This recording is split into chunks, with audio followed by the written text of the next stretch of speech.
Merci Charles Benoît, bonjour à tous. Quel est le profil de la région Auvergne-Rhône-Alpes? Rappelons tout d'abord les données de référence de cette région. Elle représente 12% de la population française, plus de 13% de la superficie de notre pays et 12% des communes en France. Elle correspond à 12% du PIB français et comprend 12% des associations et 13% des entreprises de l'Hexagone. C'est la troisième région la plus étendue, avec une part importante de professions intermédiaires et d'ouvriers, et une région dynamique en matière économique. Pour une vision plus détaillée de ces données de profil d'Auvergne-Rhône-Alpes, je vous invite à regarder la fiche repère Jouets collectifs en Auvergne-Rhône-Alpes. Penchons-nous à présent sur les indices de fragilité régionale. Nous avons 16 domaines pour lesquels nous avons retenu un indicateur clé à partir de statistiques publiques. Ce sont ces indicateurs qui permettent de situer la région, Auvergne-Rhône-Alpes, par rapport aux autres régions de France métropolitaine. Qu'est-ce qu'on constate? Les indices de fragilité sont plutôt favorables à la région. Cependant, dans 4 domaines, le numérique, la mobilité, la transition énergétique et la santé, les niveaux de fragilité sont plus élevés que la moyenne des régions françaises. Ces données nous apportent une vision objective. Et quelle est la perception des habitants? Comment a-t-elle évolué dans le temps? Nous avons fait 2 grandes enquêtes, en 2015 et en 2019, avant la crise de la Covid. Nous avons questionné les Français habitant dans la région sur leur vision des fragilités de leur territoire. Partageons un premier constat des habitants de la région. À leurs yeux, les fragilités avaient augmenté par rapport à 2015 sur leur territoire. Et l'emploi était la première fragilité perçue par les habitants d'Auvergne-Rhône-Alpes, avec le pouvoir d'achat devant la sécurité et la mobilité. Comment s'articulent les données du territoire et leur perception par les habitants? Dans la région Auvergne-Rhône-Alpes, on constate un parallèle entre la réalité factuelle et la réalité perçue pour la mobilité, et un écart pour l'emploi, le pouvoir d'achat et la sécurité perçus comme fragilité prioritaire par les habitants. Quand on croise ces éléments, on peut avoir des écarts importants, finalement, entre cette réalité factuelle et la perception par les habitants, les associations et les entreprises. C'est tout l'intérêt de cette étude. Bien entendu, vous pouvez consulter l'étude complète si vous souhaitez davantage d'informations. Pour aller plus loin, regardons maintenant la capacité des acteurs à agir ensemble pour réduire ces fragilités et inventer ensemble de nouveaux moteurs de croissance et d'emploi. En France, nous constatons aujourd'hui une véritable convergence, cette volonté d'agir ensemble et cette urgence d'agir ensemble. D'abord, 81% des citoyens, en plein cœur de la crise, affirmaient l'importance que collectivités, associations et entreprises travaillent ensemble pour réduire ces fragilités. Le deuxième élément, c'est l'étude Impact élus locaux, publiée en novembre 2020. Selon elle, 92% des maires reconnaissent l'utilité de cette dynamique de co-construction pour répondre aux défis locaux. Et puis, troisième bonne nouvelle, qui montre cette vision convergente des acteurs. 84% des chefs d'entreprise désirent mettre en place des alliances, à court terme pour faire face à la crise et à moyen terme pour répondre à nos défis communs. Nous sommes donc bien à un moment donné où 3 grands acteurs, les citoyens, les entreprises et les acteurs publics, partagent cette même envie de jouer collectif. Quelle est la vision des maires en Auvergne-Rhône-Alpes? 79% des maires nous disent « Oui, il existe des dynamiques de co-construction au sein de mon territoire ». Et parmi eux, un maire sur 2 considère que ces dynamiques sont en émergence. Vous souhaitez mieux comprendre la position des maires? Dans ce cas-là, je vous invite à consulter l'étude complète Impact élus locaux. Elle est riche d'enseignements, notamment sur la différence de point de vue selon la taille des communes. Après les maires, observons maintenant l'implication des entreprises en Auvergne-Rhône-Alpes. 39% des entreprises de la région s'engagent dans des pratiques partenariales pour concilier développement économique et réponse à des enjeux d'intérêt général. Cette région a un taux de pénétration des partenariats supérieur aux pratiques en France, avec des spécificités territoriales fortes. Regardons ensuite avec qui les entreprises d'Auvergne-Rhône-Alpes font-elles alliance. D'abord, 45% des entreprises développent des partenariats avec les collectivités territoriales, devant les écoles et les universités à 43%. Puis, 39% des entreprises développent des partenariats avec les associations, devant les structures d'insertion à hauteur de 33% et avant les clubs d'entreprise pour 28%. En Auvergne-Rhône-Alpes, les associations d'intérêt général sont le troisième partenaire des entreprises, après les collectivités et les écoles et universités. Les pratiques de partenariat des entreprises avec les associations sont plus soutenues, 39% contre 37% en moyenne dans les régions françaises. Penchons-nous sur la nature de partenariats développés entre les acteurs économiques que sont les entreprises et leur territoire.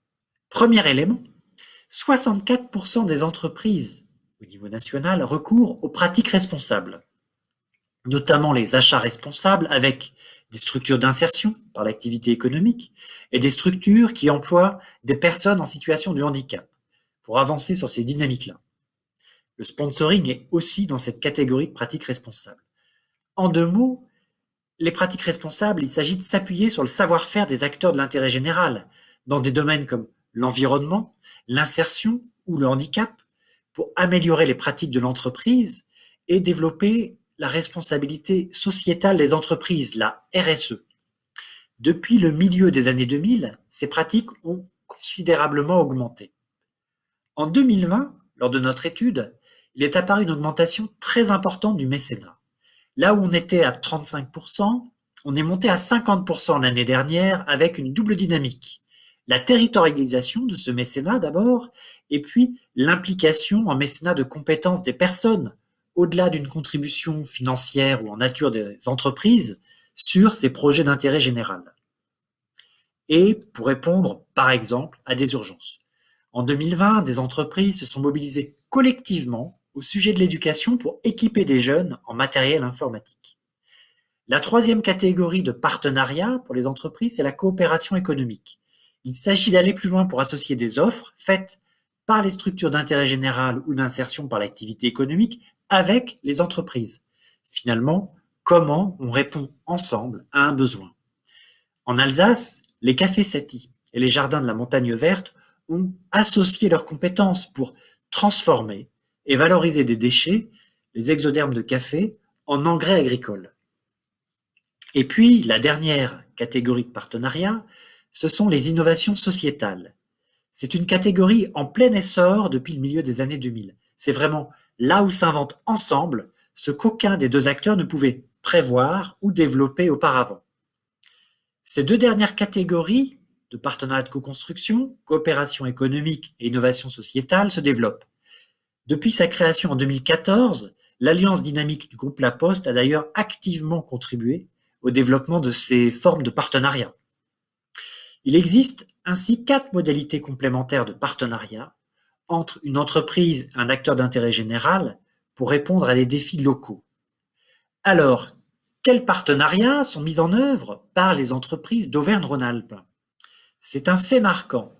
Pour 54% des entreprises de la région, la pratique responsable est la forme la plus utilisée de partenariat, bien avant le mécénat ou l'innovation sociétale.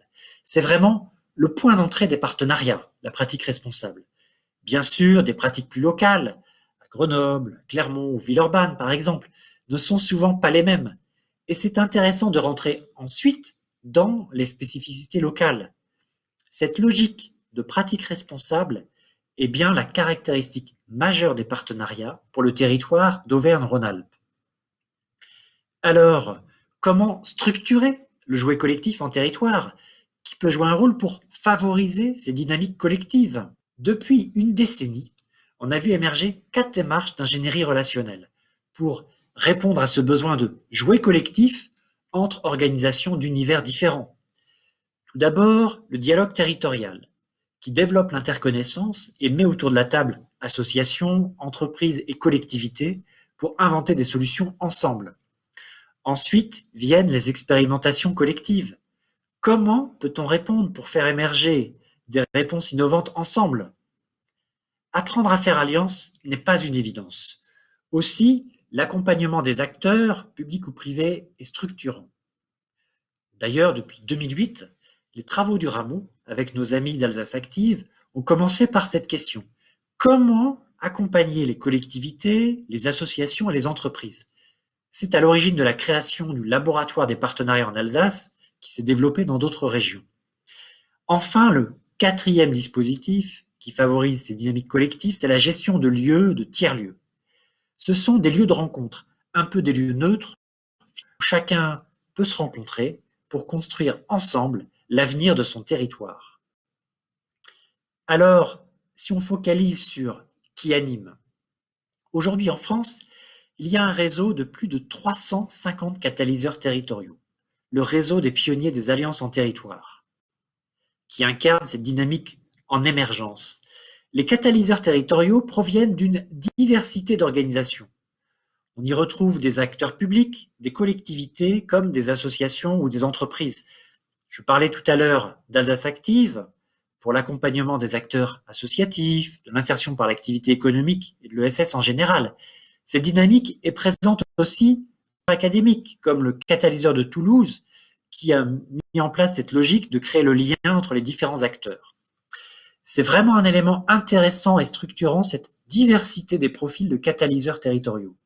Citons pour exemple quelques démarches de pionniers de votre région. Le Labo des partenariats de Gaïa est un animateur territorial reconnu pour dialoguer, accompagner et innover des démarches collectives en Isère. Les AEH, les ateliers de l'entrepreneuriat humaniste, croisent le regard d'acteurs académiques, associatifs et d'entreprises depuis Lyon et accompagnent des partenariats structurants. Notons aussi la place d'accompagnateurs d'innovation sociétale remarquables, comme les incubateurs Ronalpia et Maceo. Et la région accueille aussi des dynamiques collectives de fondations qui agissent pour le logement de personnes fragiles, les Petites Pierres, initiées par la fondation Somfy, et l'entreprise des possibles, impulsée à Lyon par Alain Mérieux. Et puis, pour les collectivités, évoquons Resacop, acteur majeur de la coopération décentralisée. Aujourd'hui, cette logique de l'animation du jouet collectif provient bien d'un réseau de catalyseurs en plein développement. Si vous voulez mieux comprendre ces métiers, rendez-vous sur le site catalyseursterritoriaux.org. Alors, pour conclure, juste vous rappeler que vous pouvez, en complément de cette présentation, aller plus loin avec tous les outils qui sont mis à votre disposition. L'Observatoire des partenariats vous donne accès à des données variées, des études, une base de connaissances de plus de 500 cas inspirants, tout domaine, tout acteur, tout territoire, pour mieux appréhender la réalité des partenariats par une diversité d'exemples. Vous pouvez aussi consulter des publications comme les KID, publiées avec le MEDEF, comme Construire ensemble et l'engagement territorial des entreprises, et puis les MOOC que nous avons réalisés avec l'ESSEC pour accompagner la formation de ceux qui veulent aller plus loin. Le mot de la fin de ce module, c'est merci. Merci pour votre attention et merci à nos partenaires qui nous permettent de partager les travaux de l'Observatoire des partenariats en open source. Je pense à la Banque des Territoires, à l'Institut CDC pour la Recherche, au Fonds ODD 17 et au Groupe La Poste.